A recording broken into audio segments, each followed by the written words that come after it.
Deion Sanders holds entire Colorado locker room accountable a day after singling out Kaidon Salter. Deion Sanders is always known for his tough love. Last season, in November, the Buffs had a bad 37-21 fall against the Kansas Jayhawks, and Deion did not sugarcoat and came with a blunt message for his players. Not one of you going to say you played your best game. Nobody's going to say you gave the maximum effort, said Coach Prime. A year later, nothing really changed.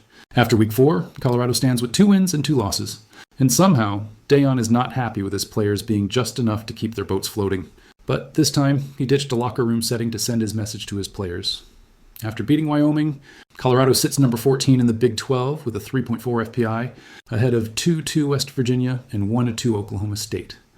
Deion's program is projected to finish around 5-7 with just a 31% shot at 6 wins.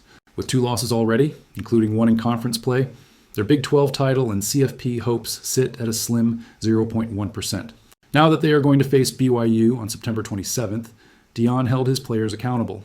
He was invited as the guest on the September 22nd episode of the New Heights podcast. That's when the podcast host asked, "How did we walk into the building today?" Deion shared, "Yeah, you know what, man? The whole thing is accountability. That's my word of the week. Maybe that's just Deion's way of lifting the players' morale. After all, flipping the script last minute has been Colorado's trend lately. Last season, Colorado started its season 1-2, losing to Nebraska and BYU. But finally, Deion's boys turned that 1-2 record into a 9-4 record, 7-2 in Big 12 play, reaching their first non-COVID winning season since 2016. So, Coach Prime knows to poke where it hurts most, which would turn the players' pain into purpose. The Buffs HC further added, "Everybody's accountable, baby. Everybody's accountable. We got to step it up. We got to go to the next level. And you can't want the good, pretty, shiny stuff if you're not ready to do the good, pretty, shiny things." Forget Deion, even the players themselves are not happy with the feat they had put up. On September 17th, Buffs insider Scott Proctor tweeted, "Colorado TE Zach Atkins. I'm not happy with how things are going right now. I'm a winner. We need to turn it around." Their loss against the Houston Cougars left tight end Zach Atkins heartbroken. The Buffaloes traveled to face the Cougars and got manhandled. Offense stayed flat, while Deion's defense got shredded. Even though they went home with a win against Wyoming, Coach Prime singled out Kaidon Salter and co-discipline and focus are the next hurdle for Deion Sanders' squad. The Liberty Flames transfer became the first Colorado player in 30 years to record at least 3 passing touchdowns, 0 interceptions, and 50-plus rushing yards in a single game. Deion counted on Salter to start the season opener versus Georgia Tech, L 27-20, was briefly replaced by Ryan Staub for Delaware and Houston, then reclaimed the starting role against Wyoming.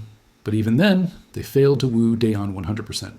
Points were deducted as he labeled his defense against Houston as hot garbage. While he saw improvement during the face-off against Wyoming, big holes, especially on third downs and long plays, persisted. Deion thus said, "I'm proud of you, but I'm not satisfied with you because we're better than that." Colorado racked up 2 sacks, 6 tackles for loss, and 7 pass deflections, yet penalties repeatedly let Wyoming extend drives. Discipline is the next hurdle, but what makes Deion catch side eyes? Instead of fixing the loopholes, the Buffs welcomed legendary rapper Ice Cube to the practice. And this did not sit well with Deion Sanders and co-Endureds, one of the biggest fans, Matt McChesney. On the 0260 podcast, he said, "And look, I love Ice Cube. I love NWA. This is awesome. I'm glad that he's in Boulder, but honestly, I'm sorry, but who gives a ST? So the team plays that bad, and their prize is not a really hard day of practice. Their prize is not gassers. Their prize isn't pushing sleds. Their prize isn't scrimmaging until we find somebody that wants to actually play a position and tackle someone. Their prize is more celebrities talking.